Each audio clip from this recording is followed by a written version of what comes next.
In the county jail, bro, that same person came up to my door and then he called me my nickname. He's like, I want to tell you something. It's like, I forgive you. And so in my mind, bro, I'm like, okay, that's a tactic. He's just saying that. So when I see him, I put my guard down. So the very next day, I had court. And so I came out and I had, they had me shackled up. And then him, bro, and it was some of his homies from his gang. I ended up bumping into them by the doors where we were going to get transported out. And so that first thing came to my mind. I'm like, man, he told me he forgave me so he could use this to get at me. So in my mind, I'm thinking like, okay, I'm gonna do this. Bro, he came up and gave me a hug in front of his homies right then and there. And that was something that, man, I'll never forget. But it was like God was showing me the forgiveness. Welcome to another inspiring testimony. Today I am honored to be joined by David Medina. David opens up about his early years, sharing how he found himself involved in criminal activity at a young age. His path eventually led him to join a gang, spending much of his youth in and out of juvenile detention. Over time, David's life spiraled further, resulting in multiple incarcerations. In a pivotal moment, David was shot in the head, narrowly escaping death as the bullet miraculously stopped before penetrating too deeply. Ultimately, David was charged under RICO as a shot caller and faced a tough legal battle. It was during a period of isolation that God truly captured David's heart and transformed his life. After his release, David founded his own ministry, Bangin for Jesus. Be sure to subscribe to my channel for more powerful testimonies like this. All right, everyone. Welcome back to another testimony. Today I got David on today. David, thank you for taking out the time to come on today and share your testimony. How you doing? Man, bless. Appreciate you too, bro, for having me on. It's definitely a blessing. Yeah, no doubt, man. Of course, we have a mutual friend who connected us, Isaiah Blancas, and he's always connected me with a lot of great testimonies and a lot of great people, man. So I just give him another shout out, man. And I'm really looking forward to hearing your testimony today, man. I've seen your news articles and news videos you sent to me, and just what you've been doing with your ministry, Banging for Jesus, man. That's a really cool name, just like Isaiah Blancas, Gangsters for Jesus, man. It just really stands out. I just think it's really cool, man, and I'm really looking forward to hearing all about it. Definitely, man. Again, a shout out to the brother Isaiah. Much love to the brother.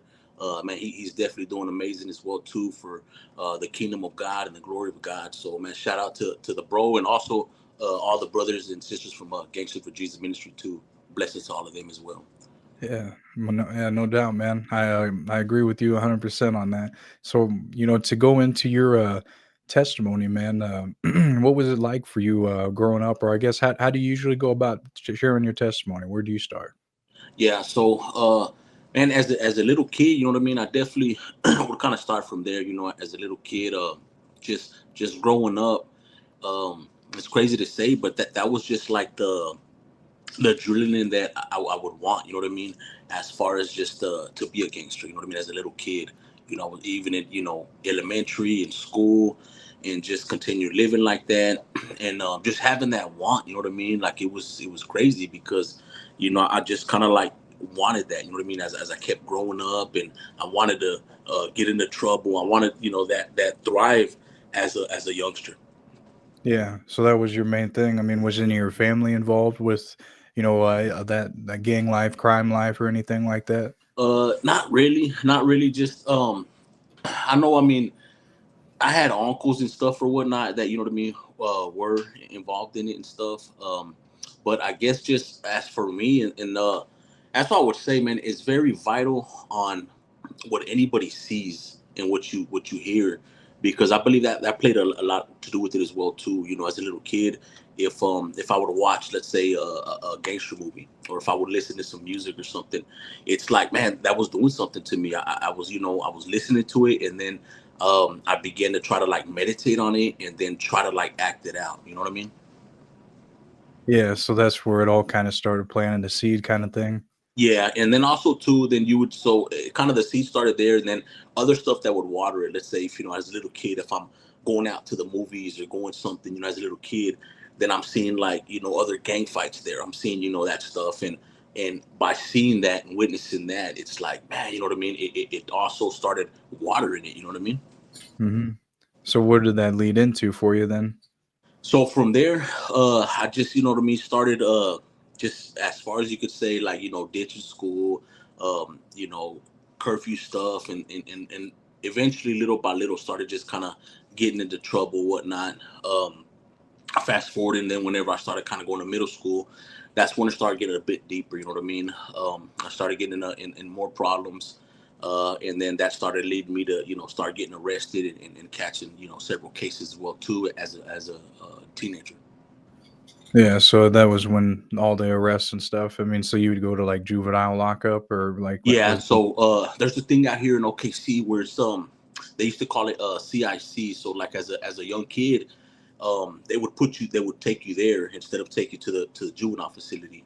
And let's say if you get caught doing something bad, you would go there, and then you'll be there for some hours. They'll let your parents come get you, and well, on my part, like I maxed out from being there. You know what I mean? I didn't even know. One time they went, they're like, we can't accept you no more because you done maxed out. So then from there, I got a ride to the juvenile facility, and then that's when like it kind of started beginning. I went, would go in there, come out, and then just continue to catching different cases in and out. You know what I mean? yeah. And how did you handle yourself there? How did you feel when you were going there? Man, it was something I guess you could say new to me, but at the same time, it's like that adrenaline I had. It's like man, like it sounds crazy, but it was like if I was loving that, you know what I mean? Like I was like, man, I want more of that. And I guess you could say think of it at anybody that's been addicted to drugs. Once they try that first hit, and then it's like man, they want it again, and when it's coming off, and it's like an addiction there. And so, like on my part, I feel like that was like an addiction that I was kind of creating right there, and to continue wanting more and more of it. You know what I mean? And so that's what you kind of.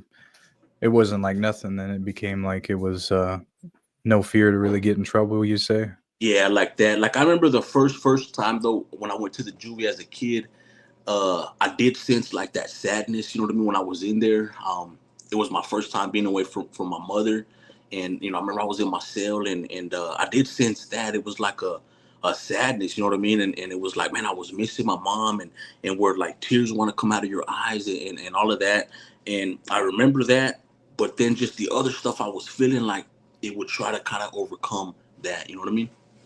hmm And so eventually you just kind of just went in and out and in and out then for years, or eventually Yeah. they stopped doing that for you? Yeah, so for within that season, I was just in and out. You know what I mean. So I would like catch a case, be in there for a little bit, then come back out, and just you know what I mean. It was like a process, just the in and out thing for a little while within that time.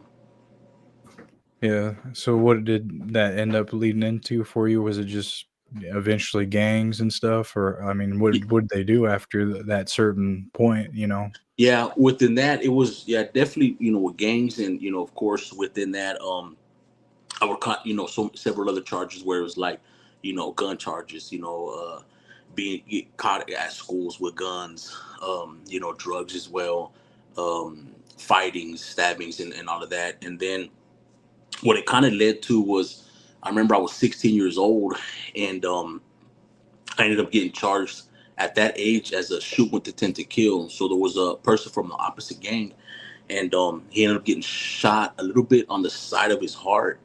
And so I remember I was a little kid at that time, and they came for me, and I had that like it wasn't like nothing to go to the juvenile facility anymore. I was like, man, it's like a kiddie camp. I was looking at it, and so when they picked me up, they started going a different way, and I'm telling the officer like, hey, the juvie's that way, and he's like, you're going to the big boys now. And that was my first time going to the Oklahoma County Jail, as a kid, you know what I mean? And that right there, I remember walking into that was a whole nother war zone. That was like something, you know what I mean, more bizarre going into that. And when I went and they're reading me the charges, they had a hold on my bond because they were saying that the person that got shot, that he's eventually gonna die, and so they were just waiting for that to happen so they could charge me with the murder. And so I remember I was in there like a little youngster, just really not even fully understanding that aspect of it. But I was sitting there, you know what I mean, dealing with that. Now of course, thank God that the person survived, and so I ended up they gave me of course shooting with intent to kill. I ended up having to go to placement. I did a couple years because I was still a juvenile at the time. So over here there's a thing called youthful offender, and so you pretty much go and do some time. And that was I guess you could say that was my first time really kind of experiencing a little taste of the other side of it. You know what I mean? Yeah, no, I mean probably had to been a real shock for you. So, and especially if he didn't die. So, how did it feel when you found that out or that he survived? Man, at that time, because in the time I was so involved within that life, you know what I mean? It was like, it was crazy because at that time living, you would pretty much want the outcome of it for someone not to make it. If that make you know what I mean? It sounds crazy, but that's how one's mindset was. You know what I mean? And so it was kind of like you're dealing with that, but at the same time, now you still have like, okay, man, I could get a bond now. So it's kind of like a battle within the mind. You know what I mean? Hmm. And so, how much time did you end up getting for that then? For that, I did about, I think it was like four. Was it four?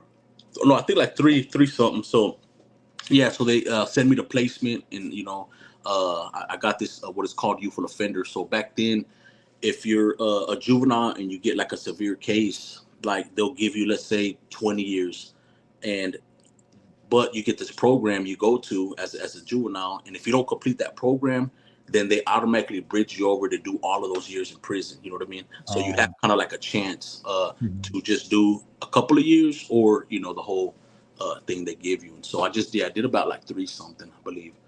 Yeah. So, after you got out, like, what did that do for you when you got out? Like, was there? When I got out, as far as for me, it's like, man, it gave me like a more of like a pride power trip. You know what I mean? Like where, you know, you're getting out and it's like you know what I mean? You're on this kind of like scale of like, man, you know what I mean? You want to do more of that. And you want more, you know what I mean? And so you're continue trying to like build off of that. You know what I mean?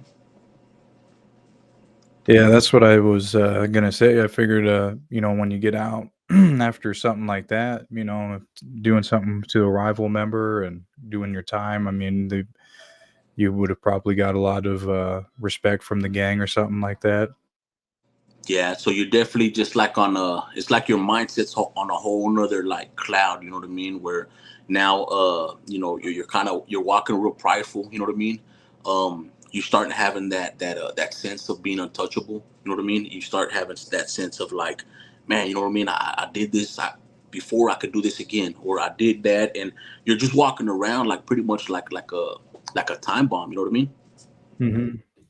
Yeah. So, after you had gotten out during that time and all that, like, what uh, what was next for you at that point?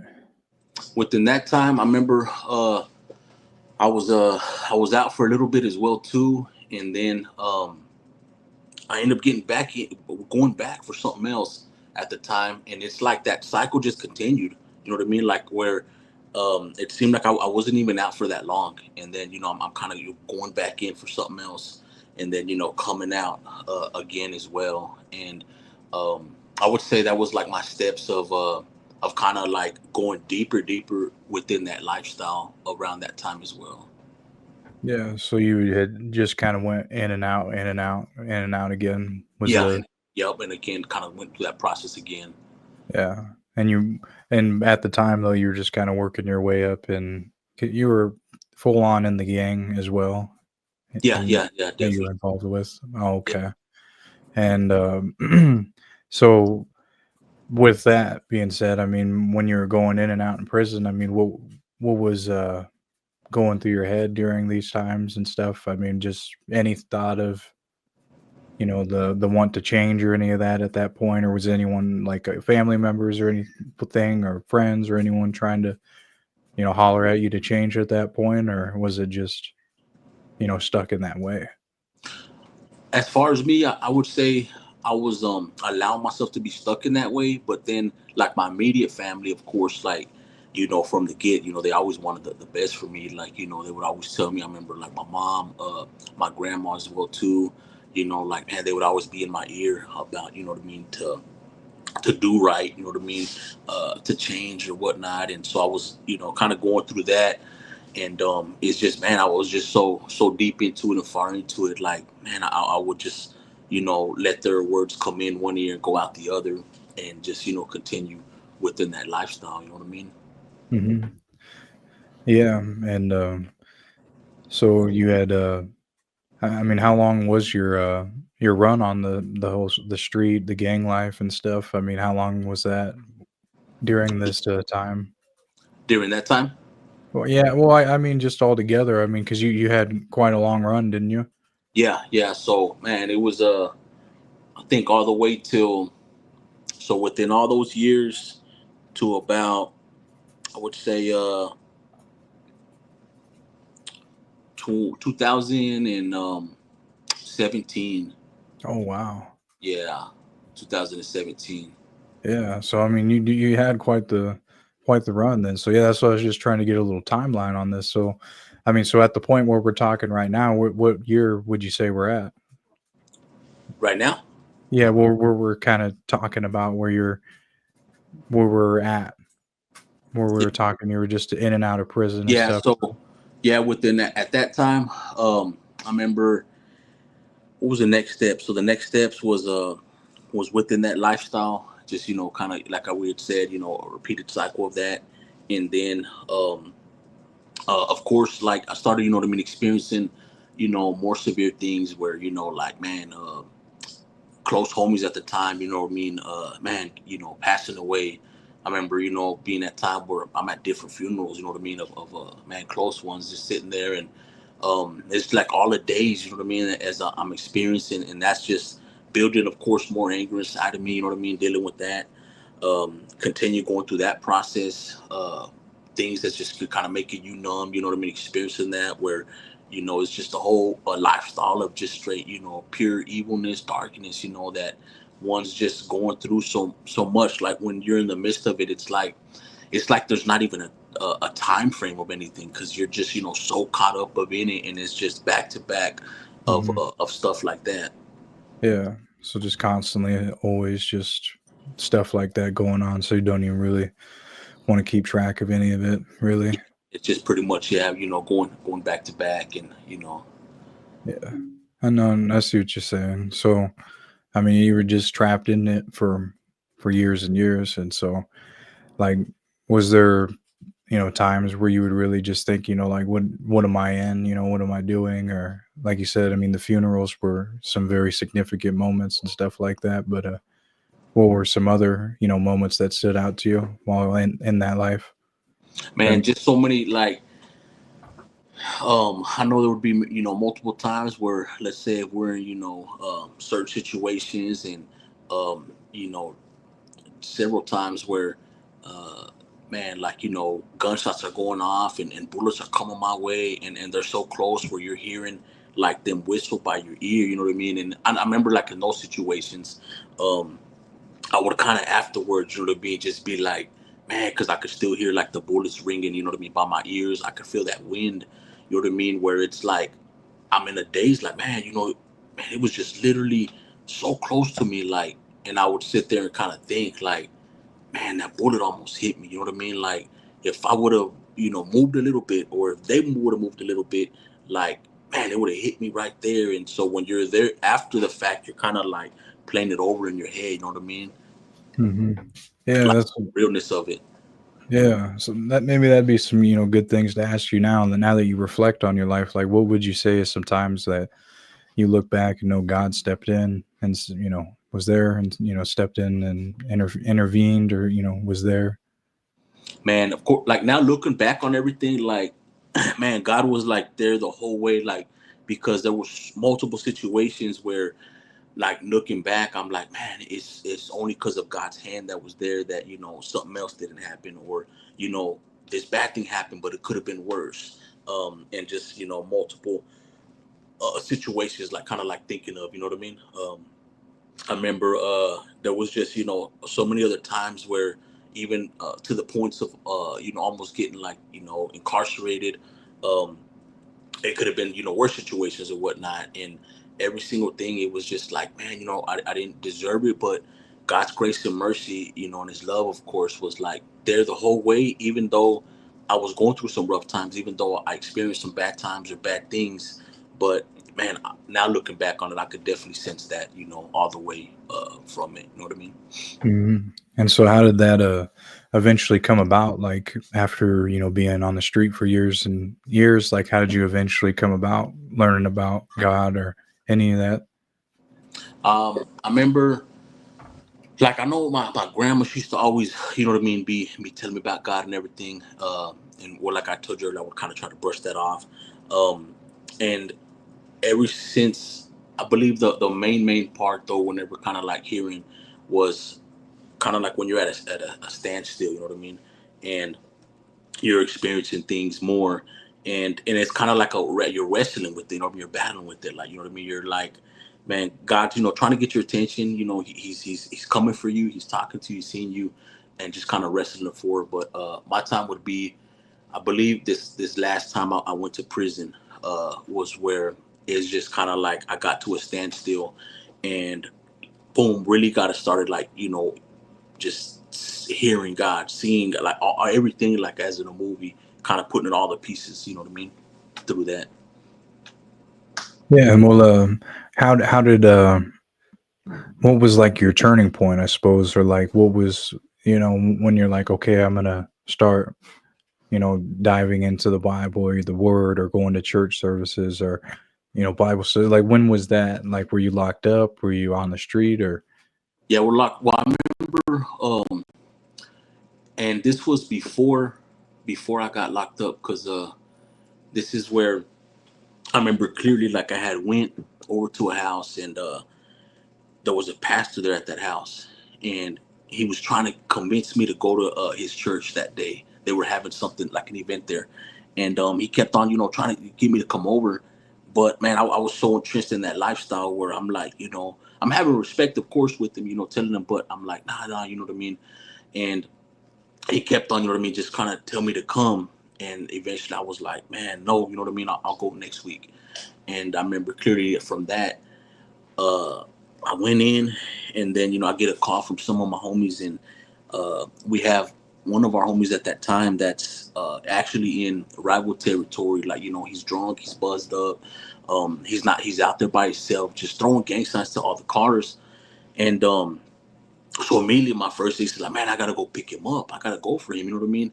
And so I head out there to go. And when I get there, he's not trying to leave, And so I had to kind of, talk to him like, okay, look, man, we'll hit, we'll cruise some blocks and stuff. And then from there, we'll go somewhere else. And that was the way to convince him to get in the car with me. And so we get in the car, and, we hit a couple corners, and when we come back, and keep in mind, like, we're about, like, it's several of us there. And when we come back, then a car comes to the side, and as it comes to the side, I turn to look, and the second I turn to look, boom, I get shot in my face, like that instant, like right then and there, I just get shot. You know what I mean? I remember we were about to wreck into something, and the second I get shot, and I remember clearly, like, my soul, like, leaves my body, like I'm not there anymore, like I can't see what's going on there at the scene, like I'm gone. I remember I'm floating in the air. Um, it's pitch dark, black. You know what I mean, all around me, and I can't see where I'm at. But like I'm just floating, like I'm just floating in the air. And then I start seeing like a light, and it's like I get some excitement within my soul, but as like gravity or something's pushing me away from it, and I can't get to that light, and I'm stuck right there in that darkness. And I'm going through that for a while, and then all of a sudden, boom, I come back to my body, and then I'm at that scene again. And when I come back, like, there's still, like, you know what I mean, stuff going on right there. They put me in the back seat, start rushing me to the hospital. And I remember when, I'm sitting there, and it's like a daze, I'm trying to cover all the blood, but from the back seat, it has the whole front windshield covered with my blood. And so the person that was, driving that, like, he was so drunk, but that sobered him up. Now he's driving me to the hospital. And as we're going, man, like I told you earlier about, like, even through situations, God's grace and mercy. So there was one of my other homies, like, so the first bullet hit me in my face. The second one, like, hit me, because as I knocked out, the second one came and hit me in my back, like, grazing through. So by the time they were gonna hit me with the third bullet, the one of my homies that was behind me, he threw his car in the middle of them and me, and they unround the whole rest of the bullets on his car. Now thinking back, I'm like, man, like all those bullets was for me. And just to even see, like, man, that homie at that time even just, was willing to put his life, what I mean, in the middle of that, what I mean, for that. And they rushed me to the hospital. I get to the hospital. When I get there, boom, I flatline. And then the same homies, went to my mom's, and as they go over there, like before they could say any words, like, man, she just, drops down on her knees, starts crying out, starts praying, like, not, you know what I mean, like didn't even hear the report status, didn't even hear what happened, but it's like instantly, like, you know what I mean, she just boom started praying. And so at that time that's happening there with her, I come back to life at the hospital. And then so they get on the road to get over there, then I flatline again. And then the third time was at 5 in the morning. Then they wrote me off dead. I was dead already, and they let, you know what I mean, her to go say her goodbyes. And so when I was there in that room, no tubes on me or nothing. I already know they put the time of death, everything on me. And she's just praying and praying, bro. She's just praying and praying, and man, the results, boom, like she senses me move, you know what I mean, and I come back, and so she has to, go out there and tell them, you know what I mean. Wow. Oh, you still going? What You happened? or you still got more to say? Well, that was so from then they, you know what I mean, they immediately rushed me to a different hospital. And then when I get to this other hospital, they say that I got internal bleeding going on inside my head where the bullet's at. So from there, I have to go to a third hospital, and they had to do an immediate like open surgery within my head to kind of stop that bleeding. And I remember like when I was in that ambulance going to that other hospital, man, I was so weak. You know what I mean? I couldn't even talk, and the paramedics was like, "Man, he's so dead, he don't even know it." And like, I had this like anger inside. I wanted to just like, no, I'm not. You know what I mean? But it's like, man, I was paralyzed. You know what I mean? Even in my voice, I couldn't even speak.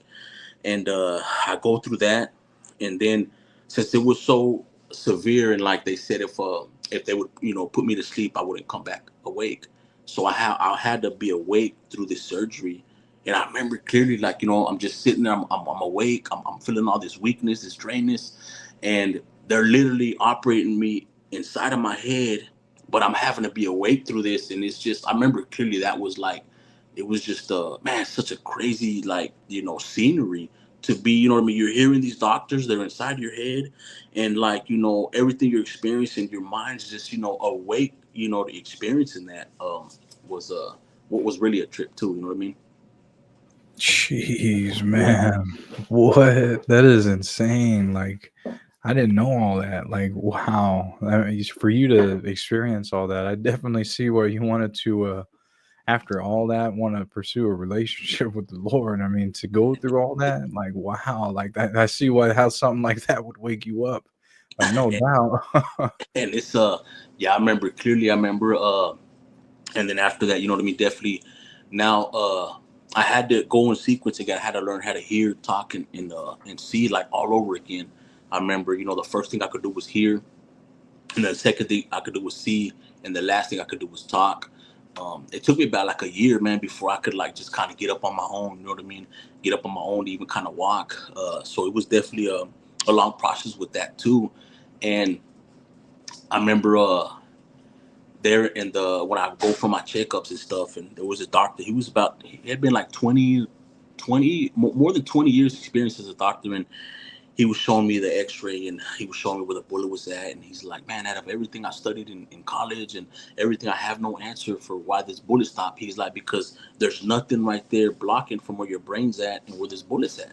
He's like, so all I could tell you, if you believe in God. And he walked out the room, and that was like a shocking moment as well too. And you would think anybody would pretty much kind of think after experiencing really death, um that's something I will never forget. That, man, like, can't nobody ever tell me that this life we're living, like, you know what I mean, that there's not a heaven and there's not a hell, that there's not a God, that there's not a death. You know what I mean? Like, I definitely experienced my soul leaving my body. You know what I mean? Um, I know that it's something. You know what I mean? After we go, and you would think after that I would have changed, and I didn't, bro. Like, after that happened, when I recovered, that's when, if I was in a bad life, I became in a worse life, bro. After that, for so many years, and that's what, would even kind of trip someone out. You know what I mean? Yeah. I mean, what did it just make you feel more anger, or I mean, It what happened? it pretty much like, I know I did definitely have a lot of anger inside of me, and it's just that I was so programmed in my mind, bro, like of the life I was living, that like I didn't know that there was another life. I never had the centimeter of in my mind to want to change. So that's all I knew, you know what I mean? So I didn't know anything else. And that's what I was believing, what was dealt with me, and I was gonna pretty much die that way, you know what I mean? And I continued, you know what I mean, for so many years with that. And then fast forward, it led up to are you familiar with the RICO Act? Oh yeah, yeah. Yeah, Hmm. so it led up to me get hit with that, bro. They ended up getting 30 of us from the same gang, and they gave me an enhancement of a shot caller of this, and they charged us, bro, from crimes from like way back, and it was like from Juarez, Mexico to Oklahoma City. What they had kind of labeled it from so much, things from there to here, and so the feds, FBI, all kinds of enforcement, they all got together and it came for us. And I remember clearly, they came, and now I'm in the feds uh, on some gun charges. They caught me with some guns, and so I'm in there. And while I'm in there on the gun charges, that's when the state hits me with that RICO, with the racketeering. And then, I'm there now, and now, so I have to go now to start fighting that. And so I know earlier you asked, like, as far as my kind of breaking point, and I believe as I'm diving into that, that's pretty much where my breaking point started kind of like breaking for me, you know what I mean? Hmm. And so this is like, I would think like, dang. I mean, yeah, you definitely had a lot of turmoil at this point, and then after getting indicted for RICO, like this RICO is like a big charge that you get hit with, like with all these other people, and you don't really know how much time you're facing, right? I mean, it could be a whole lot, right? I mean, it's just like getting charged with the whole organization, the gang organization it is. And so, did you know how much time you were gonna be facing, like at this breaking point? Whenever I start going to the courts on the RICO part, on the racketeering one, the lawyers were telling me that life in prison, that there was like, they weren't talking about no deals, they weren't talking about nothing. They was like, so that's all I kept hearing was, life in prison. That's it. Hmm. And I remember I was, kind of like, and to be honest, like at that time, I'm like, man, well, as crazy as it sounds, but it's like when one was so trapped in that, that was like what you signed up for. And it was, sounds crazy, bro, but it was like, at least for me, it was like a dream. Like, just like, let's say if a person that, you know, is studying to be something in their life, and then they finally get their bachelor's or whatever degree, and now they, they're living that successful life. So as far as for one at the time was like, man, all right, I made it my dream. Like, as far as now I'm gonna be in prison. um and as crazy as it sounds, for like, be even in your mind, like you're gonna be there the rest of your life, and you've reached your dream, if that kind of like, makes any sense. um and so I remember, like, I was like kind of for years, bro, because I fought this case, and for about like 4 years, going back to back. So within those 4 years, I'm just hearing, boom, life in prison. I'm hearing, you know what I mean, like all of this. And uh, I remember the breaking point sparked, bro, when I was in the feds. My daughter passed away. So that was the beginning of my breaking point, because that pain I started experiencing there, it was a different pain, bro. It was a pain that, man, I've never experienced.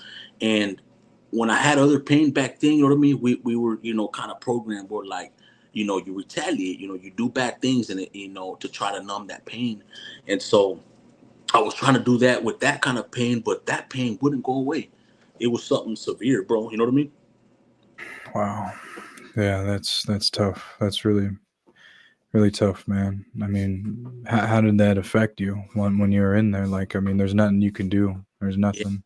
And that was where, man, I had all this pain, and I was letting it kind of turn to more anger, bro. Cause like I remember clearly, I remember when I was kind of fighting back and forth. I was trying to get my attorneys to fight with the judge to, because technically when you're incarcerated, if you have a family member pass away, you're able to, they do a process, but you're able to do that to go to the funeral. And since at that time they had me at so much like all kinds of risks or whatever, the judge, didn't allow it, and so that caused more anger inside of me. You know what I mean? I'm like, man, I can't even go bury my own daughter. Um, and I'm sitting there, doing that. And so while I'm having all these battles in my mind, bro, about that, having a bunch of anger, um, at that season, man, bro, like I didn't want to hear nothing about God. Like I was like, I was kind of, you know what I mean, just somewhat like I did, like had anger, you know what I mean, where when I was with that, I remember clearly like how long ago, it was probably I was there, what, about almost 2 years probably. And then I go to the county, bro, and so the feds and state are fighting over me because now I'm having to come to the state to go to the court for this, and the feds still have me. Long story short, they were like, okay, well, we'll do a writ and we'll keep him here over the weekend while he goes to court, and after the weekend he'll go back to the feds. Bro, that weekend for me turned into 4 years. It was a Really? 4 year weekend. But look, check this out. Through that, they threw me in solitary. So I wasn't even in a regular housing unit, bro, or a pod. They had me under the jail in a single cell, 24-hour lockdown, like multiple cameras on my cell, no one in my cell, no one to talk to. And I was in that cell for 4 years, bro, when I was dealing with that with my daughter, and when I was going to court, when they were trying to give me life in prison. And man, bro, I'll tell you what, like, it felt like 40 years. You know what I mean? Jeez, how did that even happen? Like, why did that? I mean, what did just ended up happening? And they just did left you there, and Well, it's because just the severity of everything, bro. Like they had me, you know what I mean? They painted this crazy picture of me, bro. They painted like, I was this big time person, like, all of this stuff. So that caused like all this treatment against me, like in a whole nother trip level, bro. You know what I mean? So when I get there, that's why they immediately, you know what I mean, like boom, put him away from everyone, lock him down, throw him in there. Um, and that was pretty much like the you know what I mean, I guess ripple effect of it or whatnot. mm. So what? How was that 4 year treatment then for you? I mean, what did you? What came out of it? I guess I'll say. I mean, at the end of it, Man, yeah, man, honestly, now that I look back on it, I thank God, bro, for those years right there. mhm. Because it was like if you picture someone just running, bro, running and running. And it took me to get stopped, to isolate, put me right there, bro, and to really begin like a work within myself. Because within those years, I remember every single night of those years, I was having these tormenting nightmares. Every single night, bro. Like I'm talking about nightmares where, like, as a grown man, bro, like I'm even free to go to sleep. That's how severe they are, and they're so real. Um, and not knowing, you know what I mean. Through that, like, that's where like God was trying to get my attention the whole time around. He was coming from the whole time around. I was the one refusing it, bro. I was the one running from him. You know what I mean? And so, as that was getting closer to, I guess you could say, my breakthrough, my salvation, my healing, through that spiritually, bro, like I literally sensed a war for years. And those nightmares and everything, it's like the enemy and his demons, bro, was like trying to keep me at the dark side when I was trying to, like, you know what I mean, like see that maybe there is another, you know what I mean, part of life. And I remember for so many years that's happening. Um, and bro, and there was just, one, like I remember clearly, like it was one of my little brother, and it was just, man, so just man, so sad to see, so painful to see. And I wouldn't tell nobody about these, bro. I was just sitting here eating them up. And one time I was on the phone with my mom, and it's like it was so real, bro, that I just bursted out crying. And she's all like, man, what's wrong? And I explained to her the dreams. So my little brother, he was at another prison. He was already walking with the Lord. And so he told my mom, hey, I'm gonna we know this chaplain, we're gonna send him over there to him. And so I'm there. Keep in mind, bro, like I'm battling that, and this lady, her name's Sally, she comes, and my immediate thought, I'm thinking like, okay, that's the feds, she's trying to interview me, like, um, and then, but then when she says she's a chaplain, when you're in prison, bro, and a chaplain just comes, a lot of times, you know what I mean, if you're not requesting it, from my experience, they're coming to tell you that one of your family members passed away. And so that was my thought, bro, like, man, who passed away now?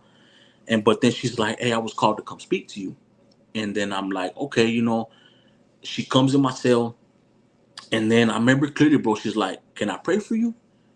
And I'm like, being respectful, bro, like not even knowing like the severity of power of prayer, even though like now looking back, like the power of prayer, my mom praying to God, bro, like revived me and saved my life. You know what I mean? The power of prayer. And so respectful, I'm like, yeah, of course, you can. And then, bro, so she starts praying and everything. I didn't think nothing of it. Bro, that night I slept like a baby, bro. And that was the first night that stopped all those nightmares and torments that I was having for all those years, bro. You know what I mean? Wow. Just like that. That's all Like, you. you hear me? And so that's when I started like, man, like thinking of God, because like I'm not telling this lady about it or nothing, you know what I mean? And so Mhm. when I see that, and then now, so okay, now I'm not having those nightmares.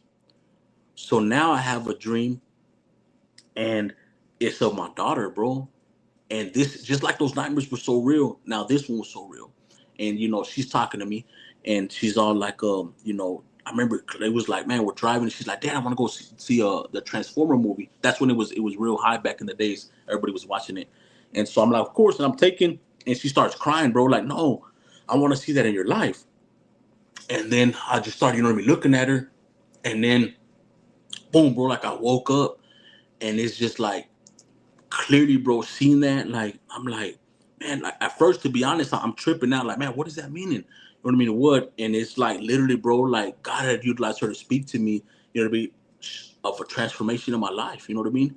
And I remember that night, bro, it was tears, but those tears were different, you know what I mean? And that's kind of like what started sparking me, bro, to kind of like start opening up the Bible, start trying to like, man, you know what, like to even have that hunger and thirst for God, bro. Like I'm sitting there like at a crossroads, bro, where I'm like, now first I didn't have or want nothing to do with God.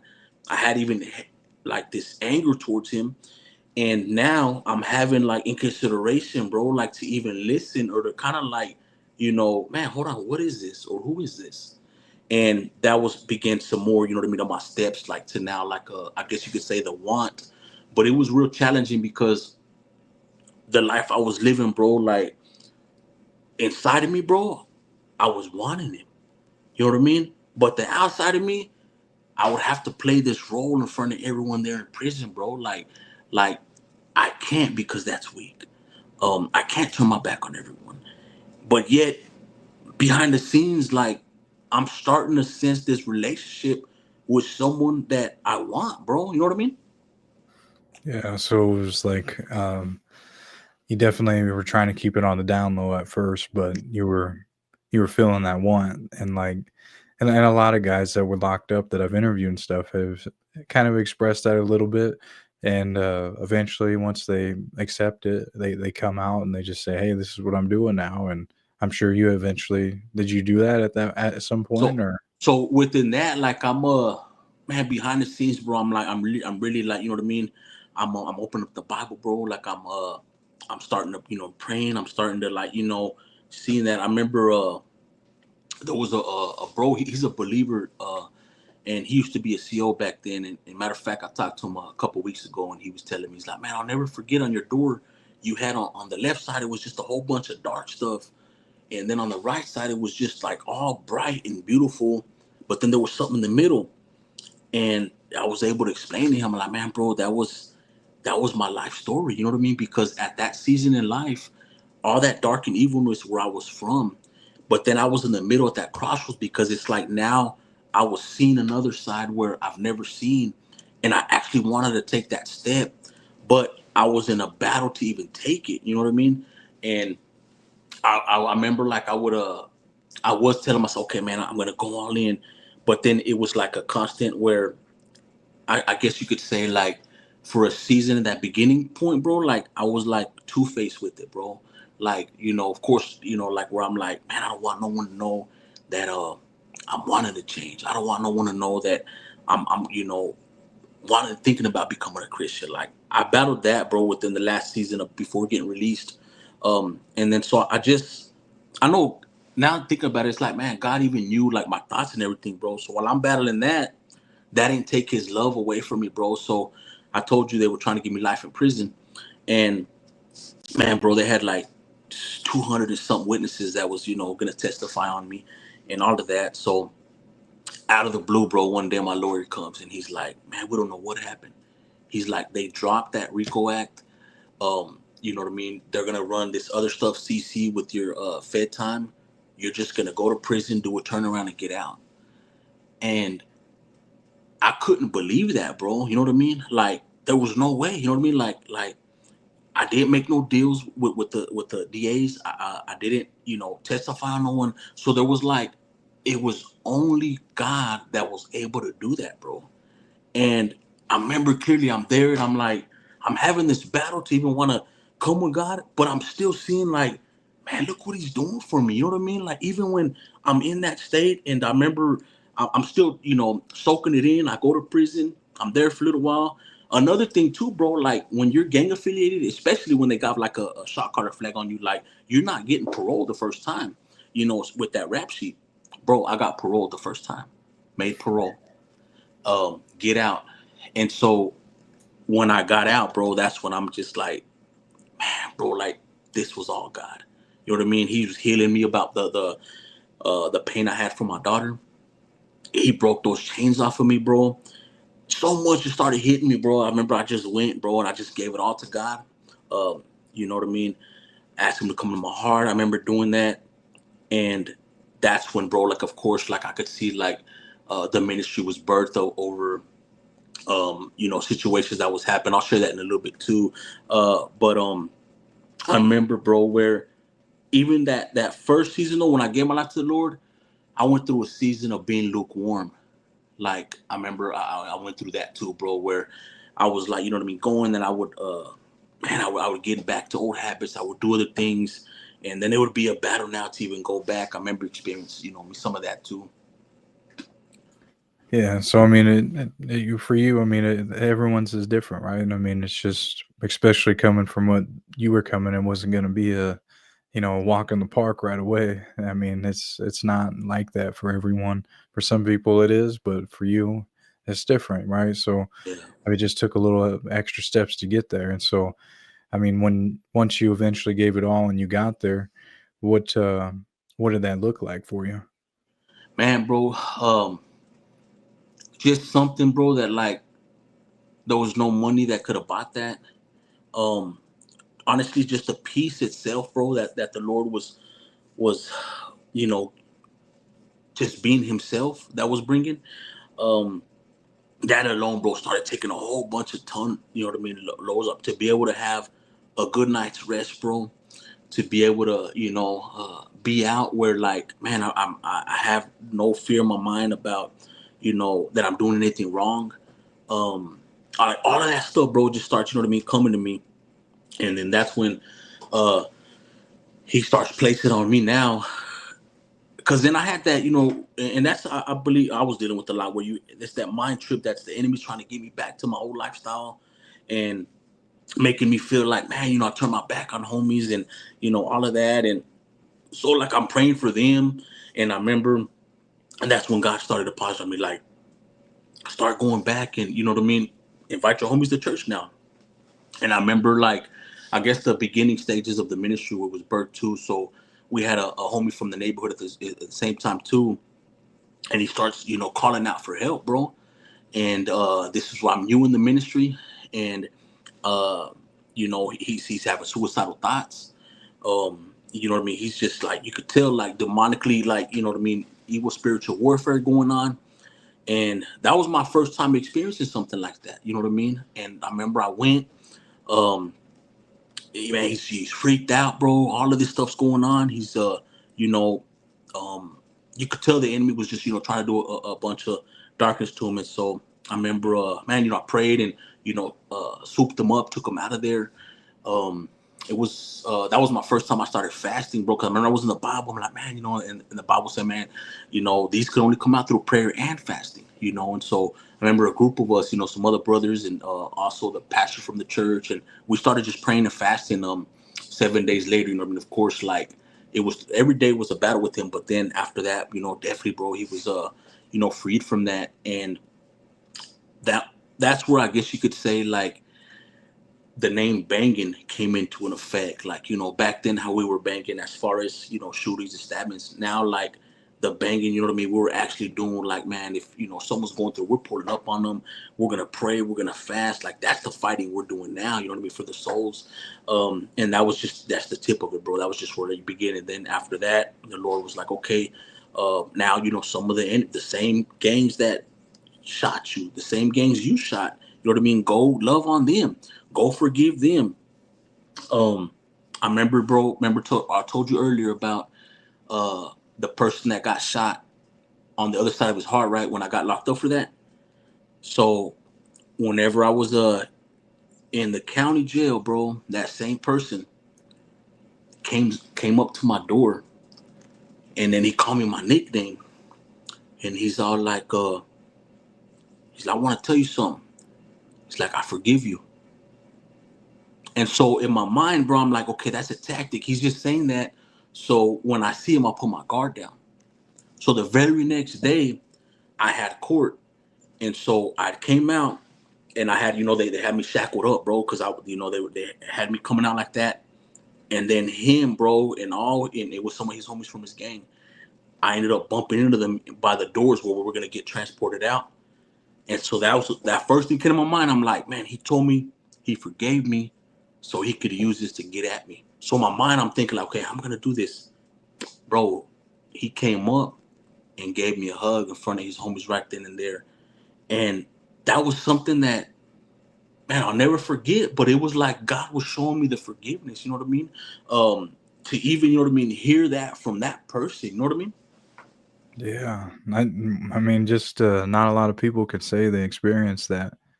I Yeah. mean, and yeah, you were showing all these things, and for you to reflect now and realize it, that's good. I mean, it was something that maybe at the time you didn't realize. Like you said, you thought it was some kind of tactic or You know whatnot, what I mean? Yeah.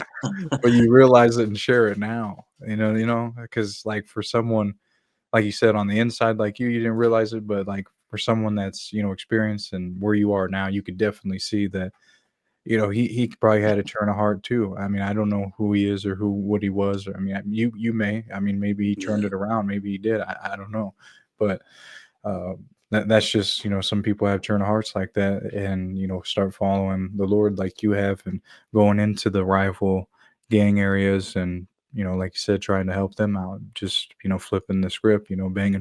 Banging for Jesus now instead of the old way of living.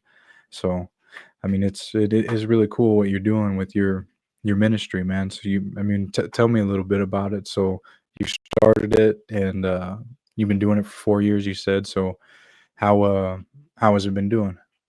Man, definitely growing at a rapid pace, bro. I would definitely, let me see that where I just every single situation I could see God moving. You know what I mean? God there, and of course too, though, there's challenging times. You know what I mean? There's times where, and man, there's times where it gets, you know what I mean, even challenging at times where you'd be like, man, you know what I mean, what? But God will show, you know what I mean, situations to kind of give one the encouragement to keep going. Um, Seeing, you know what I mean, everyone, within the ministry as well too, like, pressing in. When we see, you know what I mean, people that, like I said earlier, that was, rivals, bro, that, you know what I mean, that they're coming now, and we're there in love, and it's like where you go and see what God's doing. So now, like, there's we're in the same juvenile facility I was locked up so much. We go in there, bro. We minister to those kids in there. We go in there now. That was a door that only God was able to open, bro. From our backgrounds and our records, you know what I mean. Uh, we go in there. There's also two, times going to the county jail, and We also, have different outreaches and revivals in the same hoods that we were at war with.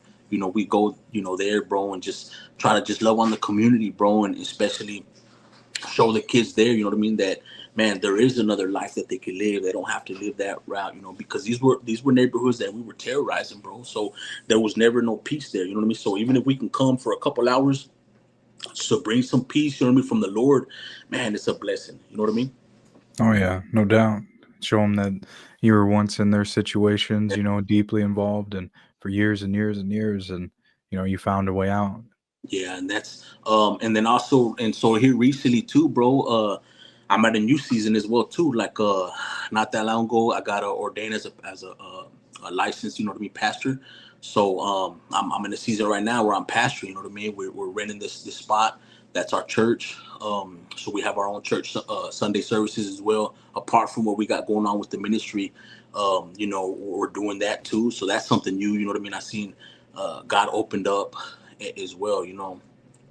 Yeah, that's a big blessing there, man, for sure. Do you Yeah. do live streamings and stuff, or where can But people for see right that? now, it's mainly like, I guess you could say, like right now it's mainly like a training for their ministry. You know what I mean? Where we're Mhm. we're definitely kind of we haven't even went public yet, but we're just kind of like tighten up some things or whatnot, and of course learning some things, and then also gonna be embracing that too, though, like work to the live stream and public and all of that also.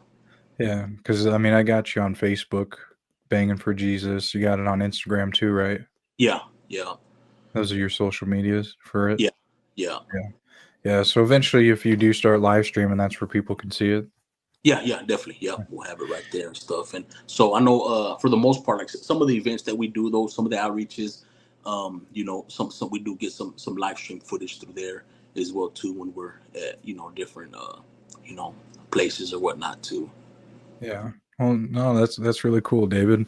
I mean, it's all came full circle, and like you said, the news outlet that covered your RICO case back in the day and all the crimes and stuff you got locked up with, they covered your story too, like you and your ministry and stuff. That's on your Facebook page I seen too, so they got to cover your whole redemption story, and I'm glad I got to cover it today too, your whole, most of your testimony. And I mean, I learned a lot from you today. I didn't know this, a lot of the aspects of your testimony, but I mean, I mean, it was an honor to hear your testimony today, man. And I pray that anybody that's listening to this today can, get, plant some kind of seed, and it just really goes to show. I mean, people can change. You find God, and I mean, you just want to say some kind of prayer for the people that were in the situation that you were once in.